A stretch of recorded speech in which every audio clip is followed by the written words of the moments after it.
cara kerja relay kaki 4 dan kaki 5 di bit injeksi ya, atau bit FI. Nah, jadi aki set mengeluarkan aki strum 12 volt itu masuk ke ECU ya. Nah, ini ya sikring 5 ampere masuk ke ECU, dari ECU dikeluarkan menuju kontak. Nah, pas posisi motor di kontak ceklek.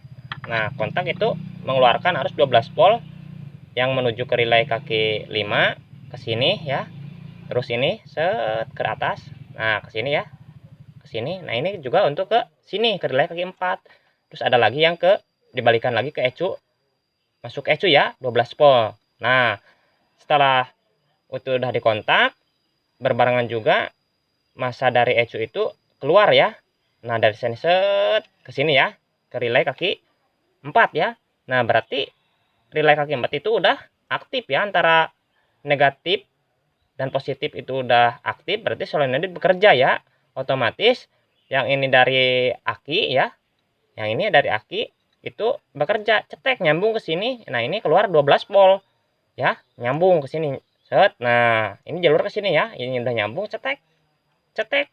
Nah, ke sini. Set. Nah, ini ke sikring bagian kanan ya, yang 10 ampere itu ada 3 untuk ke kuil, ke full pump, ke injektor, terusan ke speedometer ya. Nah, itu ya. Nah, setelah itu udah aktif speedo, nah kita kan tekan tombol rem, tekan itu ada 12 volt aktif, terus menuju tombol starter. Pas ditekan itu 12 volt itu masuk ke ECU. Nah, masuk ke ECU dirubah jadi masa ya, atau jadi negatif. Nah, kabelnya ini warna kuning untuk menuju relay kaki 5. Nah, ke sini ya. Nah, ke sini. Nah, setelah ada arus massa ke relay kaki 5 dari tombol starter yang dirubah tadinya 12 volt, di ECU dirubah jadi massa masuk ke relay, itu berarti solenoid aktif ya, antara ini dan ini itu aktif ya. Nah, setelah aktif jadi menyambungkan antara ini, yang ini ya, yang besar. Nah, ini ke sini.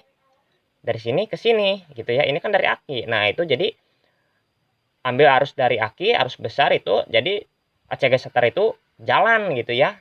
Nah, setelah tombol starter itu udah tidak ditekan lagi, motor udah hidup, balik lagi yang dari sini ke sini lagi, balik lagi. Itu jadi sistem pengisian gitu ya. Jadi dari ACG starter itu masuk arus, maksudnya jadi pengisian gitu ya. Terus masuk ke ECU. Nah, dari ECU masuk ke sini ya, keluar, maksudnya keluar gitu ya. Kabel ini ke relay kaki 5, terus nyambung ke sini gitu ya. Jadi dari sini ke sini. Nah, ini kan kabel dari ECU nih. Ini nih yang besar nih. Dari sini nih. Nah, ini nih ya, yang ini nih. Nah, nyambung ke sini di relay kaki 5. Nah, kabel ini nyambung ke relay kaki 4. Masuk ke sini, set ke aki. Nah, itu jadi balik jadi sebuah pengisian ya. Nah, kok kenapa seumpamanya motor Honda itu kalau tidak pakai aki juga bisa hidup? Nah, dikarenakan yang 12 volt ini sikring, maksudnya sikring 10 amperan untuk speedo, untuk full pump, untuk wheel dan lain-lain, itu udah ada pengisian yang dari sini nyambung ya ke sini. Otomatis kalau ini juga putus, seumpama putus ini di sini ya, tidak tanpa aki itu, ini masih bisa hidup dikarenakan pengisian ini juga nyambungnya di sini ya. Nah, ke sini gitu ya, langsung ke sini gitu. Nah, terusan seumpamanya ada kasus motor bit injeksi itu tidak hidup ya kontaknya. Nah, ini kemungkinan dari kabel massa dari ECU-nya itu putus ya, di sini tidak mengeluarkan arus.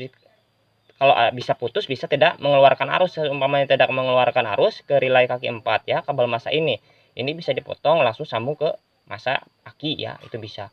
Nah, terus juga pernah saya menangani kasus di kontak hidup tapi mil tidak nyala, kontak full pump tidak dengung, kuil tidak memercikan api gitu ya. Nah, ini kabel yang ini putus ya dulu ya, pernah mendapatkan kasus itu ya. Jadi kabel yang dari kontak keluar kontak tidak balik masuk lagi ke ECU ya. Nah, itu dulu pernah, jadi cek engine-nya tidak nyala atau milnya tidak nyala itu ya, tidak nyala ya milnya. Dan terusan kuil tidak memercikan api, tidak ada sinyal kuil lebih intinya gitu ya. Terus tidak ada full pump tidak dengung gitu ya. Nah, jadi mungkin segitu saja penjelasan dari saya. Maaf yang kalau penjelasan saya tidak dimengerti ya, bahasanya itu seletot ya.